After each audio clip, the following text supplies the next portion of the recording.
بسم الله الرحمن الرحيم اللهم صل على سيدنا محمد على سيدنا محمد كما صليت على سيدنا إبراهيم وعلى آل سيدنا إبراهيم وبارك على سيدنا محمد وعلى آل سيدنا محمد كما باركت على سيدنا إبراهيم وعلى آل سيدنا إبراهيم إنك حميد مجيد.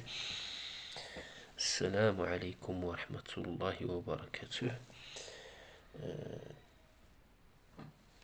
La bataille de Hunayn et le siège de Taïf était notre dernier sujet dont on avait parlé la dernière fois.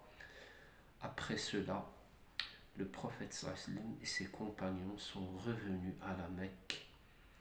Ils ont accompli une umrah et sont revenus à Médine.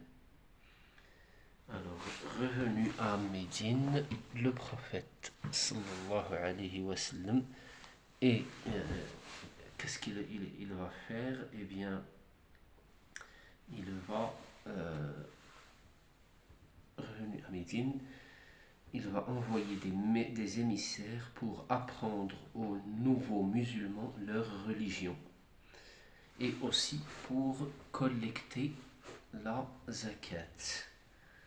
La zakat, c'est quoi? C'est l'aumône obligatoire. C'est une aumône obligatoire versée annuellement en vertu des règles de solidarité de l'islam.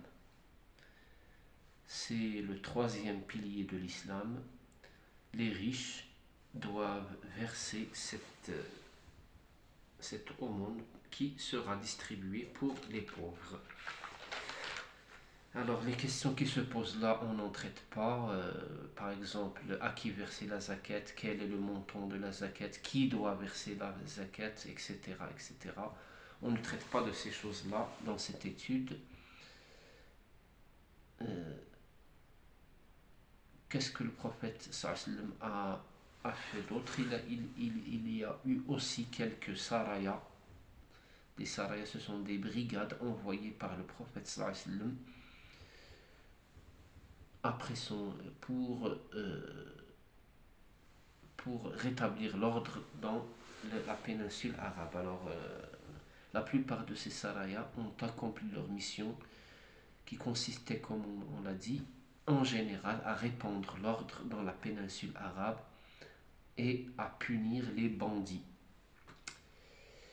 Parce que dès maintenant, dès ce moment-là, le mode de vie de la jahiliya basé sur les razzias et le pillage entre tribus ne doit plus exister.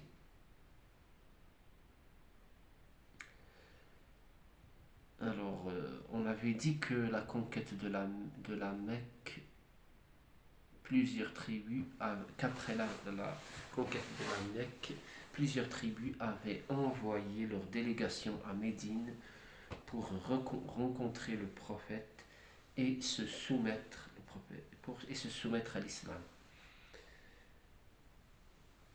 Alors, la plupart de ces délégations sont venues pendant la 11e année de la Hijra, et c'était à ces tribus que le prophète sallam a envoyé des émissaires pour leur apprendre les bases de l'islam. Alors, parmi ces délégations, il y avait la délégation de Thaqif qui habitait à Taïf. On avait dit que les musulmans avaient assiégé Taïf, mais ils ne sont pas attardés à ce siège. Ils ont levé le siège, ils sont retournés à la Mecque pour revenir à Médine, comme on l'a dit. Et Thaqif, la tribu qui habitait à Taïf, s'est convertie à l'islam sans bataille. Alors, il nous reste dans cette étude de la vie du prophète sallallahu alayhi wa sallam de parler de la bataille de Tabouk, la ghazwa de Tabouk. C'est une sortie du prophète sallallahu alayhi wa sallam. Et enfin, des derniers jours du prophète sallallahu alayhi wa sallam. Ensuite, on continuera l'histoire des musulmans après le prophète sallallahu alayhi wa sallam. Ce sont les sujets qu'il nous reste à traiter dans cette étude. Je vous prie de bien vouloir continuer à nous suivre. Je vous invite aussi à vous abonner à cette chaîne, nous aider par un like et activer les alarmes. Merci à tous. Salam alaikum wa rahmatullahi wa barakatuh.